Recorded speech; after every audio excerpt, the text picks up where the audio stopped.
I was always attracted to the family camera, but in 2014 I got my own. It was a Nikon D3200 with a few standard lenses.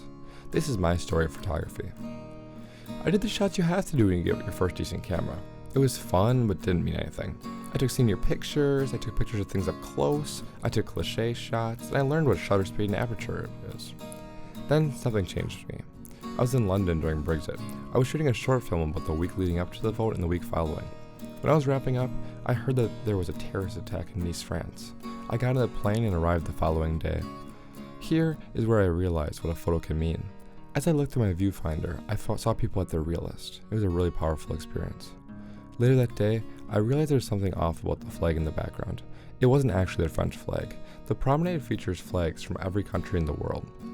This was actually the Russian flag. Attention to detail is something I'd have to work on. My trip went on and I continued to learn in Europe. I bought photography books, watched videos, and applied what I learned in various cities. It's easy to lean on beautiful aesthetic in those cities, but I tried to bring newly found photography techniques as well. I appreciate being able to be new to photography. I was bringing a fresh eye to things that were photographed for a century and noticed things that someone with more experience wouldn't. As I returned, I delved into shooting happenings around me.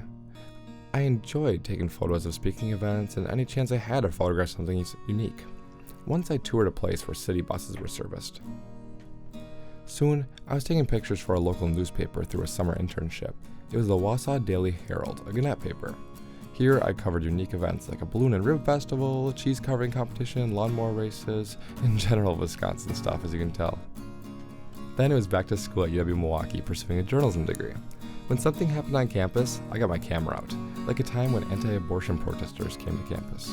I spent the day capturing what was going on, but instead of focusing on them, it was important to me to focus on how the students reacted. I also wanted to attempt to understand the children of the protesters also holding signs.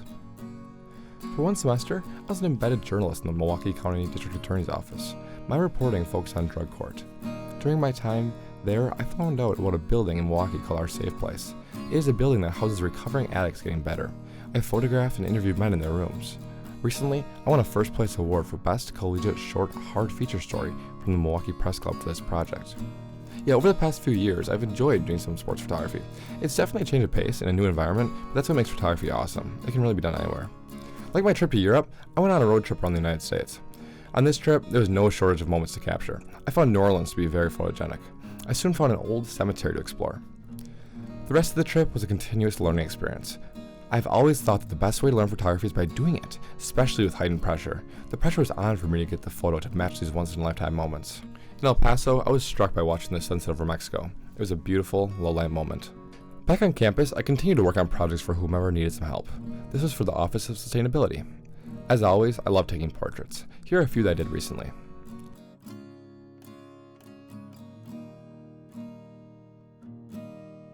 Thank you for taking a look at my work. I really appreciate it. Each photo represents dozens or hundreds taken, trying to capture everything the scene had to offer. I'm taking photos every day and look forward to be able to make this video longer and longer. Thank you.